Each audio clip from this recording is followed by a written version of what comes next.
또 빨간 배추 먹었냐? 역겨운 냄새나 저리 비켜. 내 엄마 또 택배 나르던데 너도 가서 같이 들어. 학교 복도에선 백인 아이들이 비웃고 있었고 학교 밖에선 학부모들이 수군댔습니다. 저 동양 남자의 낙하산 출신으로 들어왔다며 데이비드 김, 그 아이는 아무 말 없이 걸었습니다. 노트북을 열고 코드를 짜고 길을 설계했습니다. 그리고 몇 년 뒤 그 아이가 만든 길 위로 영국의 모든 택배가 달리고 있었습니다. 오늘의 사연은 한국인의 길을 만든 한 소년의 이야기입니다. 이야기를 시작하기 전에 구독과 좋아요는 이미 눌러주셨죠? 감사합니다. 그럼 이야기를 바로 시작하겠습니다. 안녕하세요. 저는 에드워드 스펜서이고 장학재단 이사장입니다. 2025년 새해가 밝자마자 저는 사무실에 앉아 있었습니다. 이맘때면 매년 그렇듯 스펜서 장학재단의 한 해 성과 보고서를 정리해야 했거든요. 60대 초반쯤 되면 다들 여유롭게 은퇴를 생각한다지만 전 아직도 이 보고서와 씨름하고 있었습니다. 좋게 말해 책임감이고 솔직히 말하면 일이 없으면 허전해서 그렇죠. 서류 더미 사이에서 볼펜을 돌리며 저는 장학생 명단을 훑어봤습니다. 맨 처음에 누구 이름을 적을까? 늘 그렇듯 성과가 가장 빛난 장학생을 보고서 첫 줄에 적는 게 전통입니다. 그게 상징적인 의미도 있고 후원자들 눈에 잘 띄어야 기부금도 들어오니까요. 솔직히 여기에 이름 올라가는 애들 전부 잘났습니다. 옥스퍼드, 캠브리지, 하버드 줄줄이 붙고 어디 가서 제가 스펜서 장학생입니다 하면 다들 고개 끄덕이죠. 근데 그날은 달랐어요. 펜을 드는 순간 망설임 없이 딱 떠오른 이름이 있었습니다. 데이비드 김. 펜 끝이 순간 멈칫했습니다. 이름 적는 것쯤이야 대수롭지 않지라고 생각했는데 막상 그 아이 이름을 쓰는 순간 가슴이 묵직해지는 거 있죠. 패스트로드 CEO, 2024년 영국 물류혁신상 수상, 젊은 창업자, 그리고 미국의 도널드 트럼프도 투자를 하겠다고 나섰다고 하죠.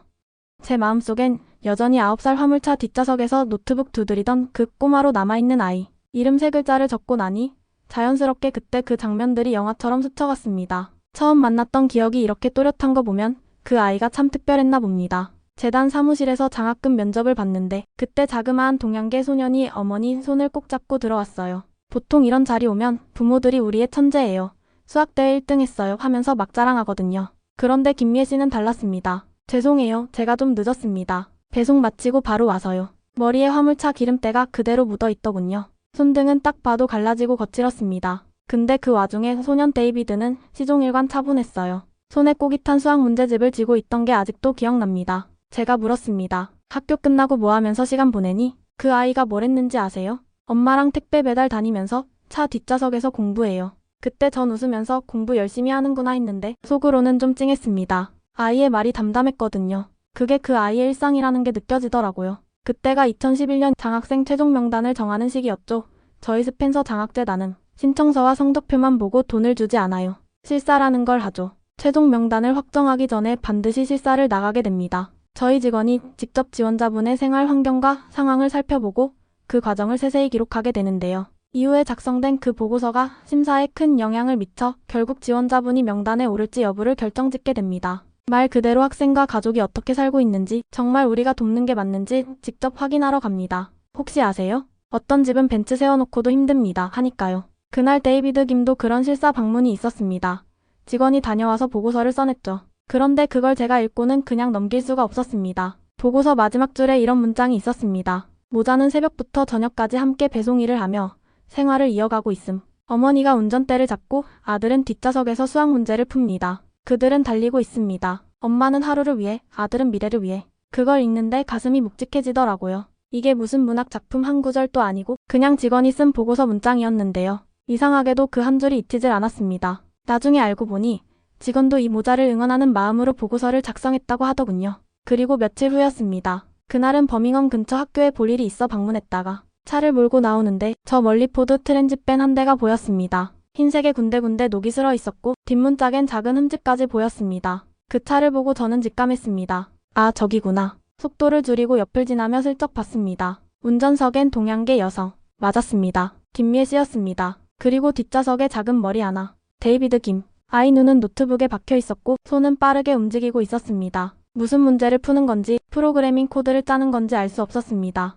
다만 그 자세가 참 진지했습니다. 아이가 아니라 마치 회사원 같았습니다. 그 옆에서 어머니는 컵에 담긴 커피를 천천히 마시고 있었고요. 둘 사이엔 어떤 대화도 없었지만 이상하게도 정겹다는 느낌이 들었습니다. 그때 저는 차를 세우고 그냥 쳐다봤습니다. 이걸 뭐라 설명해야 할까요? 고단한데 행복하다는 느낌이랄까요? 모자는 고생하고 있었지만 그 안에는 어떤 평온함이 있었습니다. 그날 저녁 직원이 작성한 실사보고서를 다시 꺼내봤습니다. 그리고 마지막 문장에 밑줄을 그었습니다. 엄마는 하루를 위해, 아들은 미래를 위해. 그게 마음속에 딱 박혀버렸습니다. 그렇게 저희 재단 이사진 회의에서 데이비드 김의 장학금 지급 여부가 결정되는 날이 왔습니다. 회의실에 앉아있던 이사들이 물었습니다. 이 아이 지원할 만한 가치가 있습니까? 그 순간 저는 보고서 속 그 문장과 화물차 뒷좌석에서 무언가를 끊임없이 써내려가던 그 작은 손이 떠올랐습니다. 그래서 저는 단호하게 말했습니다. 예, 이 아이는 꼭 지원해야 합니다. 그 자리에서는 설명하지 않았습니다. 그저 제가 본 것들을 가슴에 품고 있었을 뿐입니다.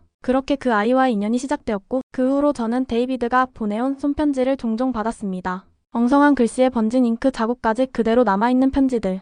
그 안에는 이런 말들이 적혀 있었죠. 선생님, 오늘은 엄마랑 새벽 배송을 다녀왔어요. 손이 시렸지만 엄마랑 이야기하면서 견뎠습니다. 이번에 학교에서 수학 문제를 제일 빨리 풀었어요. 엄마가 엄청 자랑스러워했어요. 전 언젠가 꼭 성공해서 엄마랑 선생님께 보답할게요. 그런 편지들을 읽을 때마다 저는 울컥했다가 또 어떤 날은 이 조그만 아이가 이렇게 강한 정신력을 가졌다는 사실에 감탄하기도 했습니다. 저도 가끔은 짧게나마 답장을 보냈죠. 언제나 널 응원한다. 나는 네가 잘해낼 거라고 믿는다. 이런 말들이었어요. 그러던 어느 날 그 아이는 편지가 아닌 첫 번째 기적 같은 이야기를 저에게 들려주었습니다. 그때가 2012년 초였습니다. 2월 중순쯤이었죠. 아직 영국 하늘은 우중충했고 도로에는 눈이 녹다만 진흙탕 같은 게 여기저기 남아 있었습니다. 그러니까 아직도 좀 을씨년스러울 때였습니다. 그날은 아침부터 재단 직원 하나가 제 방에 들어와 그러더군요. 스펜서 선생님, 데이비드 김네 댁에 다녀왔는데요. 좀 난감한 일이 있었습니다. 무슨 일이죠? 그 직원은 김미애 씨가 최근에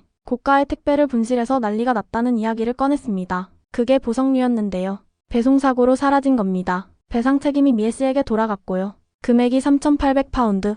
이게요, 하루 이틀 벌어서 메울 수 있는 금액이 아니었습니다. 그때 미애 씨가 벌던 돈이 한 달에 1,900파운드쯤 됐거든요. 그러니까 2달치 수입이 그냥 날아간 셈이었죠. 그날 직원이 현장을 돕고 돌아와서 보고한 내용이 좀 생생했습니다. 미애 씨가 손을 덜덜 떨면서 고객에게 사과 전화를 하고 회사에 손해배상 각서를 쓰고 그 뒤 화물차 안에서 몰래 눈물을 흘렸다는 거였습니다. 데이비드는 그 옆에서 말없이 있었습니다. 평소 같으면 노트북을 두드리거나 수학 문제를 풀고 있었을 텐데 그날은 멍하니 뒷좌석에 앉아 있었다고 했습니다. 그 이야기를 듣는데 제 마음이 참 복잡해지더군요. 그냥 돈 주고 해결해주고 싶다는 충동까지 들었습니다. 하지만 우리 재단이 그렇게 개인적으로 돈을 주는 곳은 아니었거든요. 그때만 해도 이 집이 앞으로 괜찮을까 하는 걱정만 했던 것 같습니다. 그런데요. 진짜 이야기는 그 다음부터였습니다. 그날 밤 데이비드가 뒷좌석에 앉아 노트북을 켜고 뭔가를 시작했다고 합니다. 처음엔 평소처럼 숙제를 하는 줄 알았답니다. 그런데 자세히 보니 아니더랍니다. 코딩 화면이더래요. 아이 어깨너머로 화면을 슬쩍 본 직원이 데이비드야 뭐하니? 하고 물었더니 아이가 이러더랍니다. 엄마를 덜 힘들게 하려면 길부터 바꿔야겠어요. 그 말을 듣고 직원이 저한테 보고할 때도 눈가가 촉촉하더라고요. 그 아이가 만든 건 뭐 대단한 프로그램은 아니었습니다. 구글 맵, 마이크로소프트 엑셀 이런 걸 조합해서 배송지 주소를 입력하면 가장 빠른 경로를 계산해주는 간단한 도구였죠. 하지만 그게 어머니에겐 정말 큰 도움이 됐습니다. 며칠 뒤 제가 현장에 들를 일이 있어서 직원과 함께 김미애 씨와 데이비드를 다시 만났습니다. 그날따라 날씨가 맑더군요. 그래서 다들 밖에서 간이 테이블을 펴놓고 점심을 같이 먹었습니다. 김미애 씨가 김밥 같은 걸 싸오셨는데 영국 사람들이 김밥 보면 신기해하지 않습니까? 저희 직원도 이거 너무 맛있네요. 안에 참치 맞죠? 하면서 연신 먹어댔습니다. 저도 덩달아 맛있게 먹었습니다. 김밥을 씹으면서 이런 생각이 들더군요. 이 사람은 이렇게 힘들어도 누군가에게 밥 한 끼 대접하는 걸 잊지 않는구나. 그때 저는 데이비드한테 슬쩍 물었습니다. 너 요즘 뭘 만든다며? 아이가 활짝 웃더니 노트북을 켜서 보여주더군요. 경로 최적화 프로그램이었습니다. 그때 솔직히 말하면 저는 그게 그렇게 대단한 건 줄 몰랐습니다. 그냥 어린애가 참 똑똑하구나 정도였죠. 하지만 옆에 있던 어머니가 그러시더라고요. 스펜서 선생님, 요즘 제가 길을 덜 헤매고 있어요. 이 녀석 덕분에요. 새벽마다 차 안에서 길 잘못 들어서 스트레스 받았는데 요즘은 좀 여유가 생겼습니다. 정말 신기하죠? 그 말을 듣는 순간 전 뭔가 울컥했습니다. 그때 처음이었습니다. 이 아이 정말 다를 수 있겠구나. 그런 생각이 든 게요. 점심을 먹고 돌아오는 길 제 직원이 그러더군요. 선생님, 데이비드 김 참 대단한 애 같아요. 저도 모르게 고개를 끄덕였습니다. 맞아, 저 아이는 뭔가 해낼 아이야.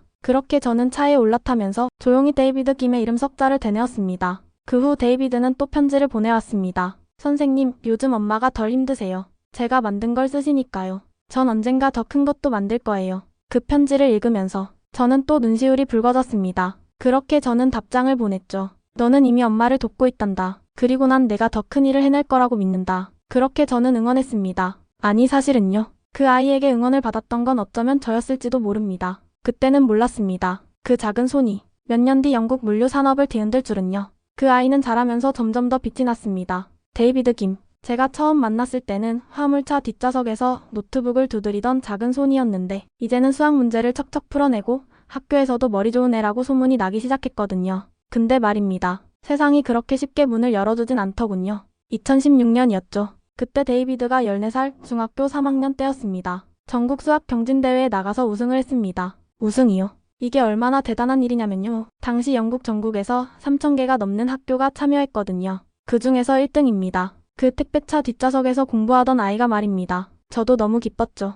솔직히 제 아들이었으면 사람들한테 자랑하고 다녔을 겁니다. 내 아들 영국 수학왕 하면서 말이죠. 근데 문제는 그 다음이었습니다. 대회가 끝나고 학교 대표로 지역 교육청 시상식에 가야 했거든요. 근데요, 정작 무대 위에 올라가 상을 받은 건 데이비드가 아니었습니다. 같은 팀 백인 남자의 이름이 제이크였던가. 그 애가 대표로 올라가더군요. 얼마나 어색했는지 아십니까? 사진까지 찍는데 데이비드는 맨 뒷줄에 서 있었어요. 아무리 같은 팀이라고 해도 문제를 푼 건 데이비드라는 걸 모두가 알지만 대표는 제이크가 되어버린 거죠. 나중에 알고 보니까 그 제이크라는 애 집이 지역 유지였더라고요. 학교에 기부금도 꽤 냈고요. 교장도 그 집안하고 친분이 있다더군요. 그러니 그 아들을 대표로 세웠던 거죠. 그 사실을 알게 됐을 때 제가 더 화가 났습니다. 아, 이걸 어쩌나. 저라도 나서서 따져야 하나 싶었지만 그럴 수도 없었습니다. 재단 이사장이 학교 찾아가서 항의하는 것도 이상하잖아요. 며칠 뒤에 데이비드랑 통화했습니다. 조심스럽게 물었습니다. 괜찮니? 그 아이가 그러더군요.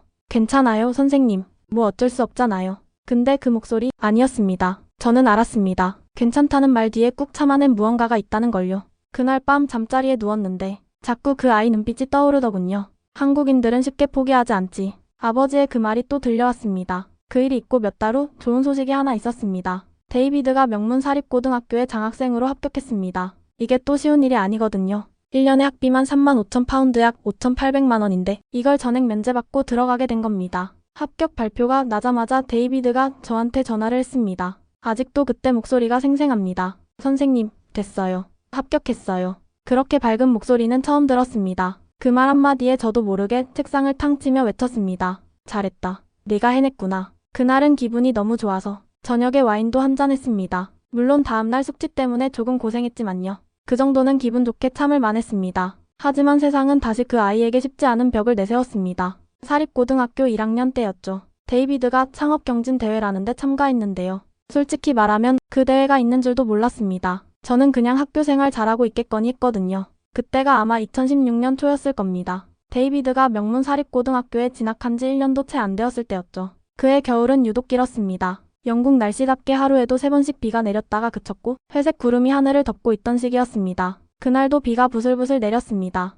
재단 사무실에 있던 저는 직원 한 명에게 뜻밖의 이야기를 듣게 되었죠. 선생님, 데이비드 김 있잖아요. 그 친구 창업경진대회에 나갔다가 좀 말끝이 흐려지길래 저는 펜을 내려놓고 물었습니다. 무슨 일인데요? 거기서 좀 아이들이 데이비드를 놀렸다고 하더라고요. 택배차 아들이 무슨 창업이냐고. 그 순간 제 손이 덜덜 떨렸습니다. 탁자 모서리를 꽉 잡았던 게 아직도 기억납니다. 뭐라고요? 제 목소리가 한껏 올라갔습니다. 근데요, 데이비드가 결국 우승했습니다. 우승했다고요? 그 순간 저는 온몸이 긴장 속에서 서서히 풀리는 느낌이었습니다. 그런데 이상하게도 안도감보다는 화가 났습니다. 아니, 정확히는 분했습니다. 그때 저는 바로 데이비드와 통화를 했습니다. 목소리는 차분했지만 그 안에 묘한 자부심이 섞여 있더군요. 선생님, 저 우승했어요. 들었다. 잘했다. 근데 그냥 보여드리고 싶었어요. 저 할 수 있죠? 저 계속 할 수 있죠? 그 말을 듣는데 마음이 뭉클하면서도 찢어지는 것 같았습니다. 그 일이 있고 며칠 후 저는 자세한 이야기를 들었습니다. 대회는 사립고 내에서 열렸다고 하더군요.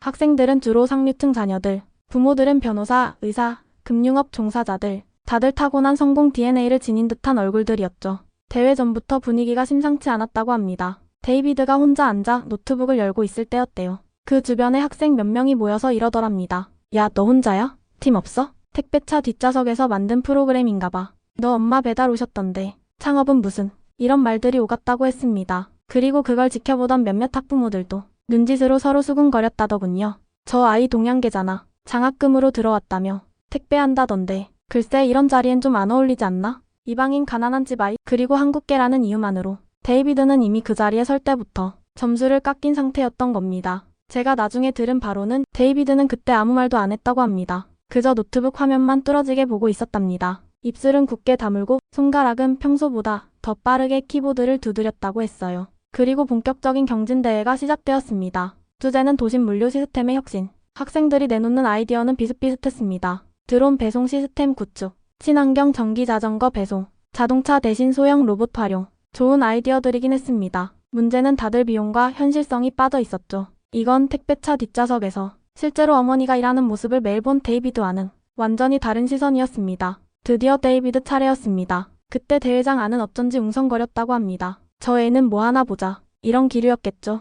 데이비드는 조용히 프레젠테이션을 시작했습니다. 저는 택배 경로 최적화 통계 시스템을 개발했습니다. 처음엔 비웃음이 터져 나왔다고 했습니다. 또 경로 최적화야? 그거 구글맵으로도 되잖아. 하지만 데이비드는 거기서 멈추지 않았습니다. 손에 땀이 흥건했지만 목소리는 단단했습니다. 기존 시스템과 다릅니다. 저는 실시간 교통 상황, 날씨 변화, 그리고 기사님의 업무 패턴까지 반영해 스스로 경로를 바꾸는 프로그램을 만들었습니다. 단순히 최단 거리만 찾는 게 아니라 운전자의 피로도를 고려해서 가장 효율적인 루트를 찾아줍니다. 그 순간 그 웃음소리가 뚝 끊겼다고 했습니다. 데이비드는 시뮬레이션 결과도 보여줬습니다. 버밍엄 시내 10개 구역을 돌며 50건의 택배를 배달하는 경우 기존 시스템보다 배송시간이 평균 23% 단축되었다고 했습니다. 운전자의 휴식시간도 최적화됐고 주유비는 월 평균 80파운드 약 13만원 절감됐다는 구체적인 수치도 제시했죠. 그때부터 분위기가 달라졌습니다. 심사위원들이 고개를 끄덕이기 시작했습니다. 한 명은 아예 안경을 벗고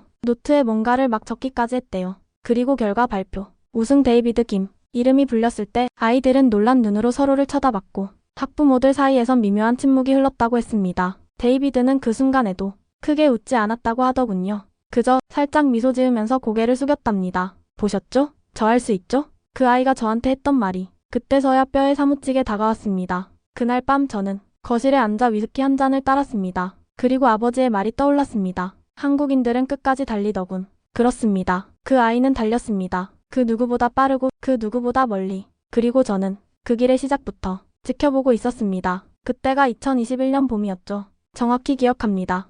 유난히 햇살이 좋았어요. 이 나라 날씨치고는 드물게 맑고 따뜻했습니다. 그날 아침 저는 집 근처 공원을 산책하다가 전화를 받았습니다. 선생님, 저 데이비드예요. 목소리가 떨렸습니다. 평소와 달랐어요. 아, 무슨 일이 있구나 싶었습니다. 무슨 일이냐? 좋은 일 같네. 가볍게 던졌죠. 그러자 잠시 뜸을 들이더니 터질 것 같은 소식을 전하더군요. MIT 합격했습니다. 아, 그 순간 제 발걸음이 멈췄습니다. 산책로 한가운데서 말이죠. 근처에서 강아지 산책시키던 할머니가 저를 힐끔 보던 것도 기억납니다. 솔직히 그때 오 세상에 하고 소리칠 뻔했습니다. 입을 틀어막았어요. 하지만 속으론 이미 난리가 났습니다. MIT, 공학의 성지 같은 곳 아닙니까? 우리 재단에서도 극소수만 갈 수 있는 학교입니다. 그것도 장학금을 받고 합격했다니 이건 뭐 그냥 성공 확정 티켓이었습니다. 대단하다. 네가 해냈구나. 제 목소리가 덜덜 떨렸습니다. 그러자 데이비드가 말끝을 흐리더군요. 근데 선생님, 저 MIT 안 가려고요. 그 순간 귀를 의심했습니다. 뭐?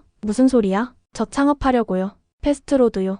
택배 경로 최적화 시스템. 그거 제대로 만들어 보려고요. 솔직히요.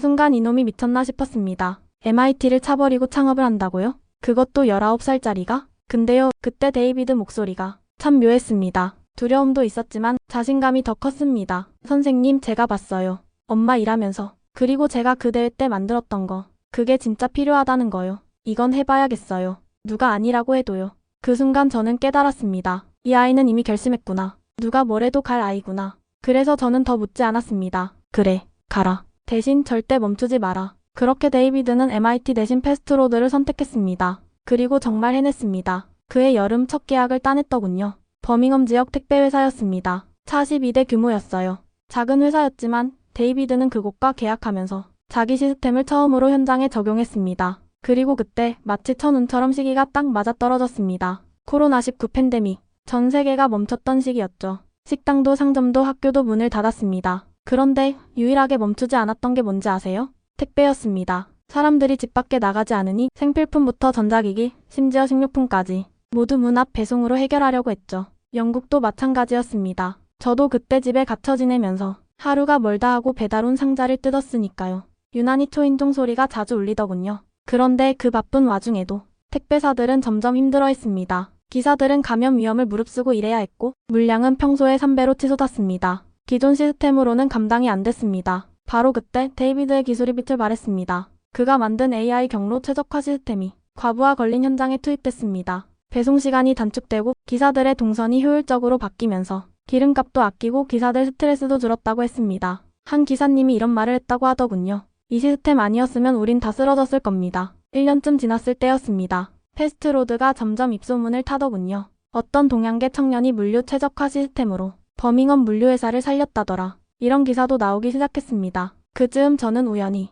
데이비드와 어머니가 아직도 화물차를 타고 있는 걸 봤습니다. 출근길이었는데 포드 트랜짓밴이 제 옆을 지나가더라고요. 운전석에 김미애 씨, 조수석에 데이비드. 그때 저는 차를 길가에 세우고 한참을 바라봤습니다. 이미 CEO가 된 아이였습니다. 그런데 여전히 어머니 옆에서 택배 상자를 나르고 있었던 거죠. 며칠 뒤 제가 물었습니다. 데이비드 왜 아직도 엄마랑 같이 가니? 그 아이가 웃으면서 이러더군요. 처음 시작한 길이니까요. 잊으면 안 되잖아요. 그 말에 저는 아무 말도 못했습니다. 그저 머리를 한번 쓰다듬어주고 돌아섰습니다. 마음이 뭉클했어요. 그리고 그 유명한 조용한 복수 사건이 일어난 게 그로부터 1년 뒤였습니다. 2023년 초였죠. 데이비드 회사가 어느 정도 자리를 잡고 영국 물류업계에서도 젊은 창업자로 주목받던 시기였습니다. 어느 날 데이비드에게 한 남자가 찾아왔다고 했습니다. 제이크, 기억하십니까? 수학대회 때 데이비드 공로를 가로채고 대표로 상 받던 그 백인 남학생 말입니다. 그 제이크가 데이비드에게 파트너십을 제안하러 왔더랍니다. 자기 아버지가 물류회사 투자 쪽에 관심이 있는데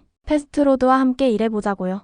데이비드는 끝까지 예의를 지켰다고 했습니다. 커피도 한 잔 대접하고 설명도 들었답니다. 그리고 마지막에 이렇게 말했다더군요. 좋은 제안이네요. 하지만 우린 더 좋은 파트너를 찾고 있습니다. 그 말 듣고 제이크 표정이 새파래졌다는군요. 돌아서며 욕을 했다는 말도 있었습니다. 하지만 데이비드는 그저 미소만 지었다고 했습니다. 그 이야기를 전해 듣고 저는 혼자 박수를 쳤습니다. 그래, 그게 진짜 복수다. 성공으로 갚아주는 것. 그게 최고의 복수 아닙니까? 그렇게 데이비드는 20살에 패스트로드 CEO가 됐고 회사 매출은 첫 해에 28만 파운드 약 4억 7천만 원을 기록했습니다. 두 번째 해에는 60만 파운드 약 10억 원까지 뛰었습니다. 지금도 가끔 데이비드와 통화합니다. 언젠가 제가 또 물었어요. 지금도 엄마랑 같이 나가냐? 그 아이가 웃으며 그러더군요. 가끔요. 새벽 공기는 아직도 좋거든요. 그 말을 듣고 저는 또 아버지 생각이 났습니다. 1950년 한국전쟁에 얼어붙은 전장에서 아버지는 늘 말했었죠. 한국인들은 멈추지 않는다. 끝까지 앞으로 간다. 그 말이 데이비드 김을 볼 때마다 떠올랐습니다.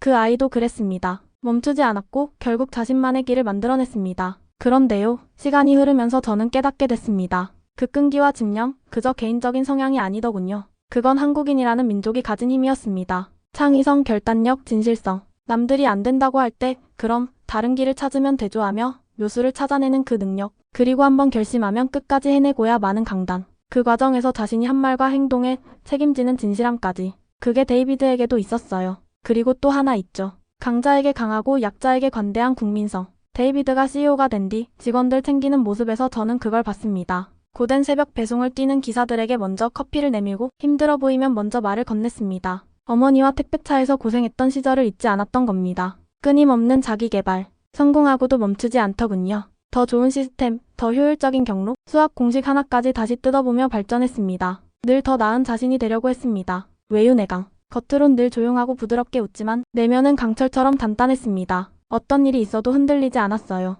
도덕성과 안전한 사회를 바라는 마음. 데이비드는 회사 초기부터 늘 강조했습니다. 우리는 기사님들 안전이 최우선입니다. 빠르게만 배달하는 시스템이 아니라 가장 안전하게, 효율적으로라는 원칙을 끝까지 지켰습니다. 그 모든 모습이 제가 아버지에게 들었던 한국인들의 강인한 정신과 닮아 있었습니다. 결국 데이비드 김의 성공은 그 아이 개인의 능력이면서도 그 안에 한국인의 피가 흐르고 있었기 때문이었습니다. 그걸 지켜보는 저는 오늘도 자랑스러움을 느낍니다. 긴 글 읽어주셔서 감사합니다. 오늘 영상에서는 화물차 뒷좌석에서 시작해 영국 물류 혁신을 이룬 데이비드 김의 성공과 집념에 관한 이야기를 전해드렸습니다. 그 과정에서 포기하지 않는 한국인의 힘이 얼마나 대단한지 다시금 느낄 수 있었는데요. 이 이야기가 여러분의 가슴에도 작은 용기와 희망이 새겨지길 바랍니다. 앞으로도 감동과 공감 가득한 이야기로 찾아뵙겠습니다. 마지막으로 구독과 좋아요 부탁드리면서 감동 충전을 끝까지 시청해주셔서 정말 감사드립니다.